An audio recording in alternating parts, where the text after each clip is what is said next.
What's up guys, this is Darkbblue, a gamer who loves Soulslike games, looter games, and every game that involves build making.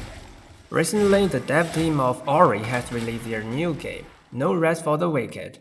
This time, it's no longer a platformer game, but a Soulslike game. But wait a second, it's in fact mixed with many other genres as well. As an old fan of FromSoftware and Souls games, I'm here trying to explain if No Rest for the Wicked is worth your time. Don't forget to like and subscribe. Now let's dive right into it. So let me first walk you through every genre that is mixed into No Rest for the Wicked. Its backbone is a Souls-like game. And we know a Souls-like game should consist of combat, exploration, and character progression. The combat is slow-paced, timing and spacing over combos, and observing enemies over exploiting yourself. The exploration should be in a handcrafted high-quality dungeon with good art design, and the character progression should be light-weighted with only status points but no skills.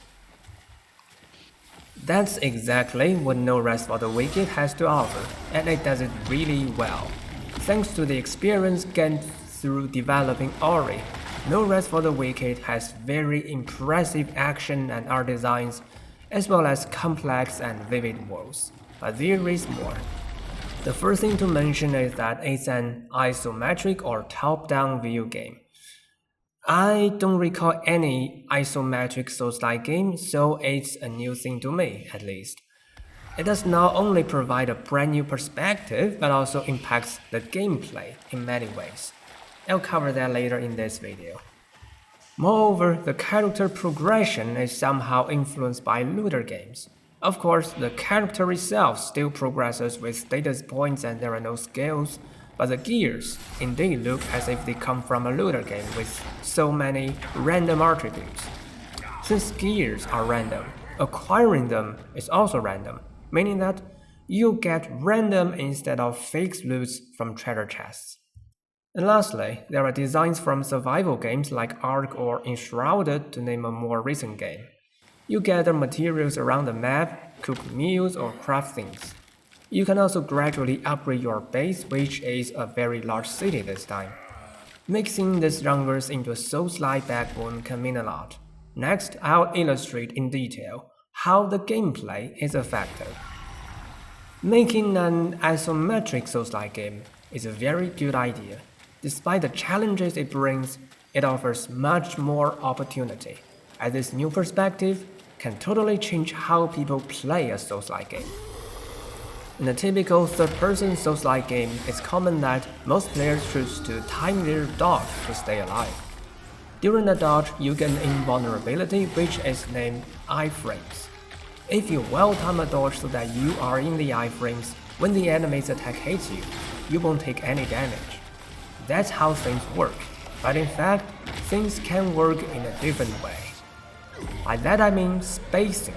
If you position yourself well in a good angle and distance from the enemy, the attack won't hit you at all, and you don't need to time.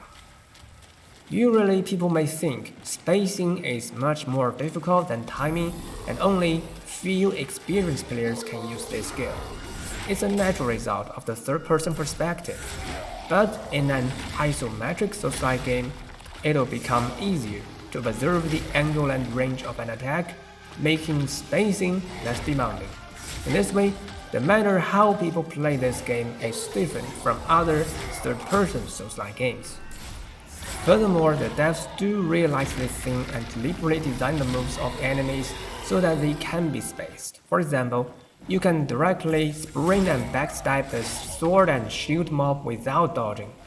And the first boss also has a thrust move and a strike move that are intended for you to space. All in all, I see a very promising future in choosing to design an isometric Souls-like game. However, there are drawbacks. I can see clearly the moves of my character and enemies given how small they look on the screen compared to third-person games. It feels even worse in exploration as I cannot rotate the camera to see what's in my face. It's also very hard to identify a place for me to climb out of decorations or backgrounds. These issues need to be handled if the devs want No Rest for the Wicked to be better. Let's move to the second mixed genre, looter games. Well, it's not the first Soulslike game to do something like this. There are previous cases such as Random, Colding, or Neo, but it's still challenging with two major issues. The first issue is how gear attributes should interact with your action experience. So far, it seems that No Rest for the Wicked is trying to make attributes more than mere status bonuses. So there are attributes that can either affect your action experience, such as increasing attack speed, or require certain trigger moves, such as getting bonus after successful parries. This is a very good goal, but it's hard to achieve. Now I can only wish the devs some good luck. The other issue is how players grind gears. The maps in No Rest for the Wicked are handcrafted, and there seems to be no randomness. This means that if I have to go through the same map to grind for gears over and over, I can soon get bored. At present, I have no idea how the devs want to tackle this problem, but I believe it's vital. All in all, I'm quite curious how the mixture between looter games and Soulslike games can turn out, but I'm not confident that they can really succeed. The last aspect I shall cover is survival. To be honest, I am quite confused why they decide to put these things into this game. This survival game is a popular genre these days, but suggest I was a survival game fan. Why wouldn't I play games that are totally designed to be survival games? I'm a Souls fan and I want to be engaging in combat and exploration, but the game forces me to gather materials only to be able to replenish my healing potions. The survival designs in No Rest for the Wicked feel disconnected from other parts and damage my flow, so I'm not fond of it. As a final recap, the Souls-like backbone of No Rest for the Wicked is pretty solid, but mixing so many different genres into this backbone can be challenging and risky. I cannot wait to see the final outcome, but I have very low confidence in its success. As for the current EA version, well, purchasing it is mainly a way to support the devs instead of, well, a truly satisfying game experience. If you like my story or want to join me into depth of games, remember to like and subscribe. Thanks for watching, see you around.